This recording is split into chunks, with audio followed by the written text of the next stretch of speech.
Hey guys, thanks for tuning into this video. I wanted to make a quick one touching on this whole Ukrainian crisis. Russia just invaded Ukraine. People are talking about World War III. I'm seeing a lot of folks on social media beating the war drum, talking about how they stand with Ukraine and they oppose Russia and Vladimir Putin. So I want to look at this from some angles maybe some of you hadn't considered before.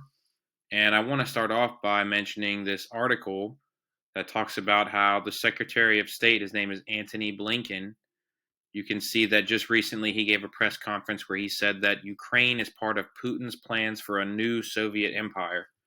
So in this video, I'm going to show you that the Soviet Union actually never collapsed in the way that you think it did, or at least in the way that they teach about it in school.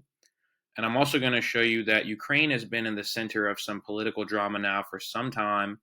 And hopefully by the time this video is over, you'll be convinced that we are living out a real drama on the world stage right now. This is all by design.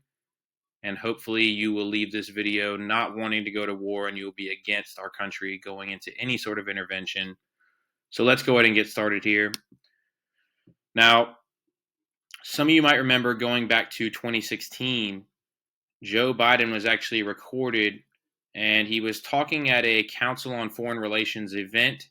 And during this time, he bragged about getting a Ukrainian prosecutor fired. And actually, if you look into it, this prosecutor was actually investigating Burisma, which is a company that Joe Biden's son Hunter worked for. And in this video, Joe Biden actually bragged that he threatened to withhold $1 billion, I believe, worth of aid to Ukraine if they didn't fire this investigator looking into the company that his son worked for.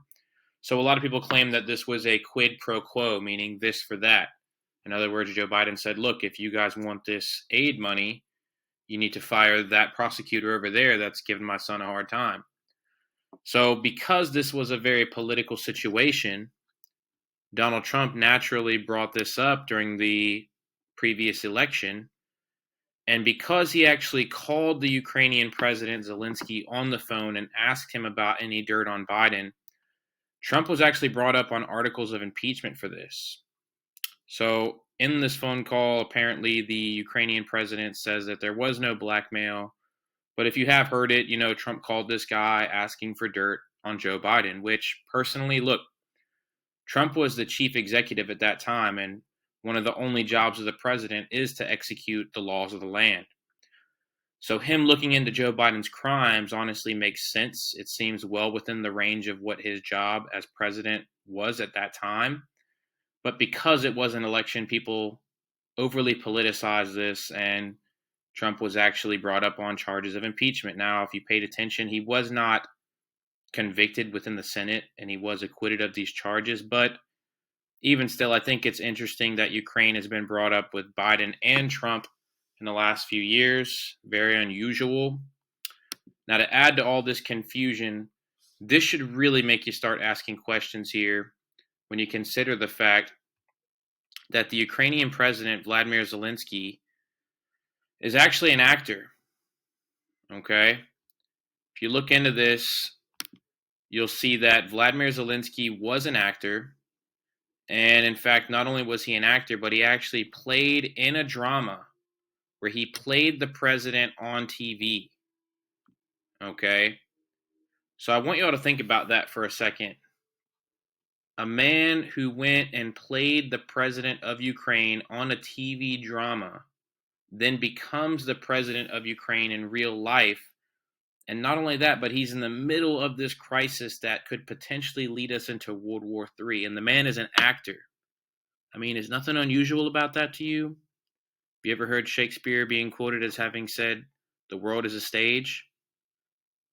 So something is very unusual about this. I mean, of all the people to be right in the middle of this event that's going down, the guy who would be the center of attention is an actor. I mean, you can't make this stuff up, folks. Now, I want to tie all this together by telling you that, yes, I do think that this is all by design. We've been hearing about Ukraine now for years between Trump, Biden, etc. Obviously, Ukraine used to be a part of the Soviet Empire. And I want to show you that actually the Soviet Empire never did collapse. And the evidence is in this book you see on the right-hand side here called Perestroika. Now, perestroika was a Russian initiative to kind of relax tensions with the United States and capitalism and kind of open up the Soviet Union to some new ideas. But if you actually read the book about perestroika by Mikhail Gorbachev, you'll see that he admits in this book that this is all a ploy just to disarm the West. So I'm going to skip through and show you some kind of interesting texts in this document. But you can see here, again, we're on the right-hand side of the page. You can see that Gorbachev mentions that, look, socialism and democracy are indivisible, meaning that the reason you hear people on the news all the time in the United States calling our country a democracy is because we're actually trending towards socialism, and we have been for some time now. And they want to confuse you with the fact that, hey, the United States is actually a republic.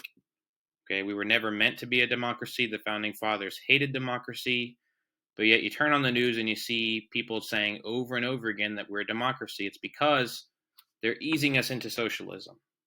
Okay, so obviously Gorbachev is talking about how Russia, they want to be more democratic, aka more socialist. Going on, you can see Gorbachev writes, perestroika means mass initiative. It is the comprehensive development of democracy, socialist self-government. Okay, you can see he says, the essence of perestroika lies in the fact that it unites socialism with democracy and revives the Leninist concept of socialist construction in both theory and practice. Okay. Going on a little further, this is the most important part here. It says, those who hope that we shall move away from the socialist path will be greatly disappointed. Every part of our program of perestroika is fully based on the principle of more socialism and more democracy. You can see here he says, we will proceed toward better socialism rather than away from it. We are saying this honestly without trying to fool our own people or the world. So he said straight up, the Soviet Union might be dissolving, but we're still 100% socialist. And we talk about democracy, but democracy is just another code word for socialism. If you really study it, folks, I've made videos talking about how the Cold War was a scam.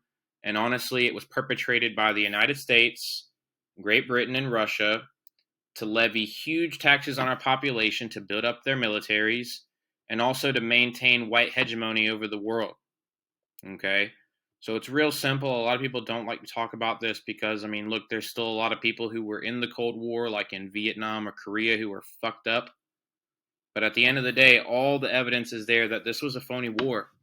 It was a scam to make us pay more money so they could build up their militaries and have a tighter grip on the world. Now, where this gets a little bit interesting, again, so if you look at perestroika, this was written by Mikhail Gorbachev, okay?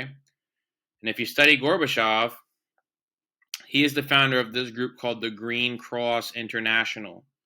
Okay, and this is very, very suspicious here, okay, because Gorbachev has mentioned multiple times that the key to unlocking the New World Order is natural disaster. So this man who has openly said that, yes, Russia is still socialist, yes, perestroika and the dissolving of the Soviet Union was just a ruse to disarm the West and the United States. He's come out and formed this organization, which actually does have headquarters in San Francisco here in the United States as well. And he is working in multiple ways towards the new order right now as we speak. So take a look at this symbol real quick, okay? See this green cross international symbol? Notice it's got the cross, it's got this yin yang.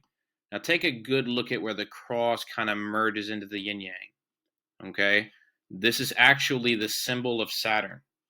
So take a look at this. This picture here actually shows you the symbol of Saturn on the left. Again, to ancient people, Saturn kind of symbolized harvest time. That's why traditionally the god of Saturn had a sickle in his hand because it represented, harvesting wheat, cutting wheat. So if you take a look at this symbol, okay, again, you can see this is kind of the sickle. This is the cross here for the Saturn symbol. You can see the symbol of the Soviet Union and communism is the exact same symbol. It went from this curve into a straight up sickle, and it went from this cross into a hammer. Okay, so the Soviet symbol is the symbol of Saturn. And if you haven't studied the symbolism of Saturn, guys, there's a lot there I could get into. Ultimately, when it comes right down to just pure symbolism, it is synonymous with like satanic ways of thinking. And when I say satanic, I don't mean little red man with a pitchfork and horns. I mean Luciferian. Okay, I mean connected to Freemasonry, all these types of symbols and secret societies, they're all connected. Okay, so I hope this video puts some of this in perspective for you. If you're wanting to go to war with Russia over Ukraine, in my mind, I don't know if you've really been studying all the facts. It feels to me like they've been leading us along for a long time now, like this has been in the works for a long time. I don't believe anything unless I can prove it myself, and this case is no different. So let me know what you guys think in the comments. I appreciate your time. God bless.